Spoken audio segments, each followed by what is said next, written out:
ത്രിയേക ദൈവത്തിന് സ്തുതി. നോമ്പിൻ്റെ 2-ാം ദിവസത്തിൽ നമുക്ക് ധ്യാനിക്കാൻ ലഭിച്ചതായ വേദഭാഗം എടുത്തിരിക്കുന്നത് വിശുദ്ധ മത്തായി എഴുതിയ സുവിശേഷം 4-ാം അധ്യായം 1 മുതൽ 11 വരെ. ഈ വേദഭാഗത്തിൽ പറയുന്നത് പരീക്ഷകളെ അതിജീവിക്കുന്ന നോമ്പിൻ്റെ ആത്മീയതയെക്കുറിച്ചാണ്. പരീക്ഷകൾ ജീവിതത്തിൽ സാധാരണ അനുഭവമാണ്.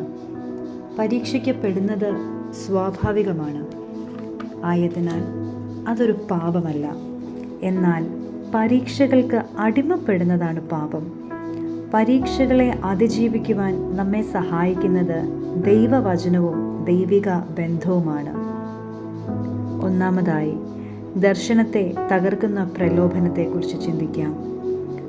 സ്വർഗത്തിലെ സകല മഹിമകളും വെടിഞ്ഞ് താണലോകത്തിലേക്ക് ഇറങ്ങി വന്ന ദൈവപുത്രന് എല്ലാം കൊടുത്ത് സമ്പന്നനാക്കാമെന്ന് സാത്താൻ പ്രലോഭിപ്പിക്കുന്നു.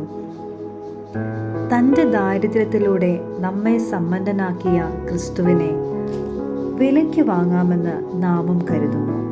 സർവത്തിൻ്റെയും സൃഷ്ടാവായ ക്രിസ്തുവിനെ സൃഷ്ടികളുടെ അടിമയാക്കാം എന്ന വ്യാമോഹത്തോടെയാണ് സകലവും ഞാൻ നിനക്ക് തരാം എന്ന് പ്രലോഭകൻ വാഗ്ദത്തം ചെയ്യുന്നത്. തൻ്റെ ദർശനത്തിൻ്റെ വ്യക്തത കൊണ്ട് ക്രിസ്തു എല്ലാ പ്രലോഭനങ്ങളെയും അതിജീവിച്ചു.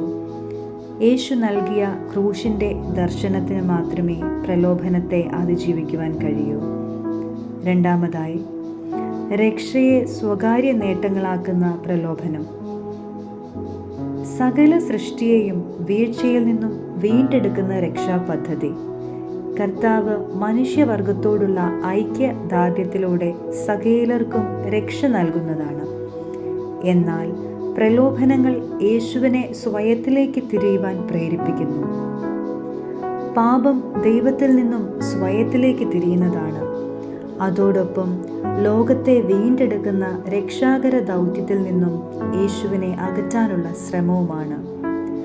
സ്വന്തം വിശപ്പ് മാറാനുള്ള ആഗ്രഹവും ദേവാലയ ഗോപുരത്തിൽ നിന്നും ചാടാനുള്ള വ്യഗ്രതയും കാണുന്നതെല്ലാം സ്വന്തമാക്കാനുള്ള ത്വരയും സ്വാർത്ഥതയുടെ മാളങ്ങളിൽ ഒളിക്കാൻ നമ്മെ പ്രേരിപ്പിക്കുന്നു. പ്രലോഭനം ഉയർത്തിക്കാട്ടുന്ന നേട്ടങ്ങളെ കോട്ടങ്ങളായി കാണാൻ കഴിയണം. നമുക്ക് പ്രാർത്ഥിക്കാം. ഞങ്ങളെ അതിവാത്സല്യമായി സ്നേഹിക്കുന്ന ഞങ്ങളുടെ സ്വർഗീയ പിതാവേ, കേട്ട വചനത്തിനായി നന്ദിയോടെ സ്തോത്രം.